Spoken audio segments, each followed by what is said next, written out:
English steno, Kailash Chandra dictation series, 5 seconds. Start. If you scan the history of the railways in this country, you will see that it was the presidency towns Bombay, Madras, and Calcutta that determined the pattern of our railways as well as of our industrial and economic growth. The British, when they landed in this country, established trading centers called forts. In Madras, it was Fort St. George. In Calcutta, it was Fort St. Williams. And in Bombay, it was merely a fort, and there was one in Surat also. It is these trading establishments which determined the pattern of government, the pattern of administration, and every other pattern under the British regime. They constructed the railways, they established the industries, they located their armies with reference to these three presidency towns. This idea of the presidency towns determining the pattern of our social structure, industrial advancement, and the system of our railways still persists. That is the mental lag that is hampering the vision of the Planning Commission, the Railway Board, and the Railway Ministry.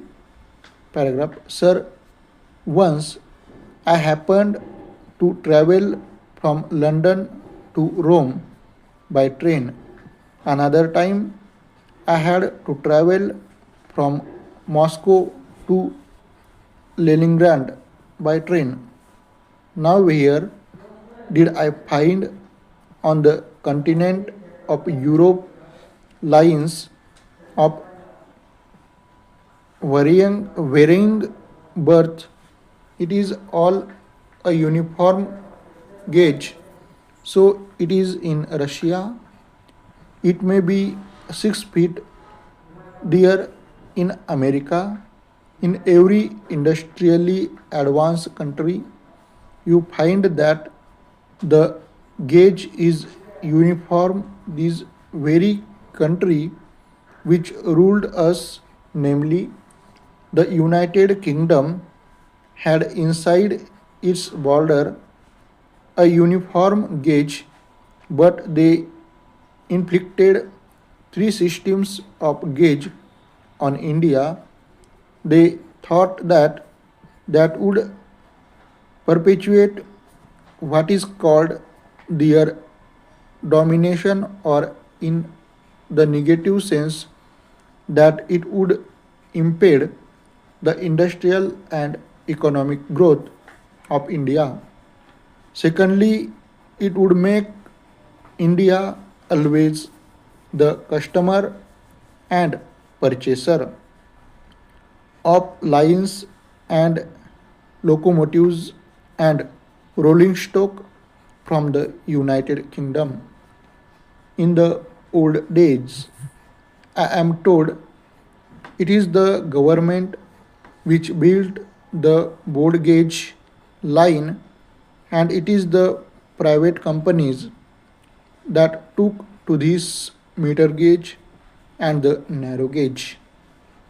Though they may not have had the distinction of private and public sector. In view, then, it now appears that what the so called public sector then did has been good, and what the private sector then did has been to our disadvantage. I would appeal to these agencies to introduce a uniform gauge throughout India. In this connection, it will be interesting to note the talk of the Honorable Railway Minister about the schools, primary schools, higher secondary schools, and high schools for the Indian Railways. If you examine the previous speech of the Railway Minister and also the working report of the Railway Board, you will find that the same figure is repeated every year. I have examined the figures and I find that this year only 16 schools have been added, out of which 13 are primary schools, one is a higher secondary school, and two are middle or high schools. Inst- uh, Instead of saying that they have been able only to provide 13 primary schools or one or two more high schools or higher secondary schools, the same figures are repeated in the speech. Although the railway board has all along been saying that education is the responsibility of the state and therefore the railway board does not own these responsibility. I would like to remind the railway minister about the agreement reached between the National Federation of Railwaymen and the Railway Board in the year 1955, according to which the Railway Board undertook to provide primary schools for the education of the children of railway employees. Paragraph. Sir, as I told you earlier, I had to say many things on the floor of the house, but I will conclude with only one or two more observations. I will first deal with the labor relations on the Indian railways. I slightly differ from my honorable friend when he quoted me as saying that the permanent negotiating machinery has completely failed. It is a fact that this machinery is not functioning satisfactorily.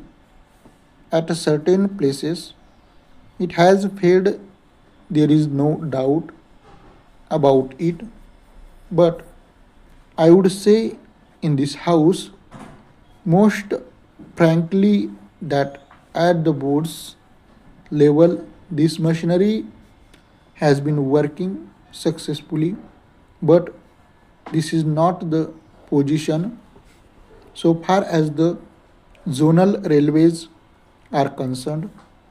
I do not say that in all the zonal railways it is so, but in a certain zonal railways and in most of the divisions of these railways it has failed.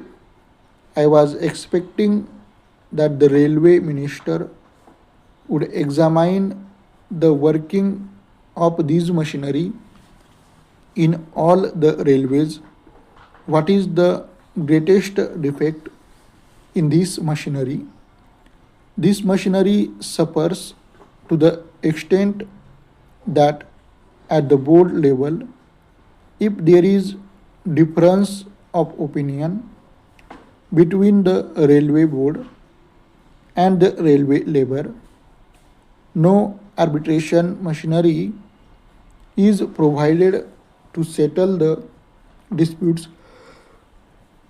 The provision in this machinery is that as and when an occasion arises, an ad hoc tribunal would be set up by government.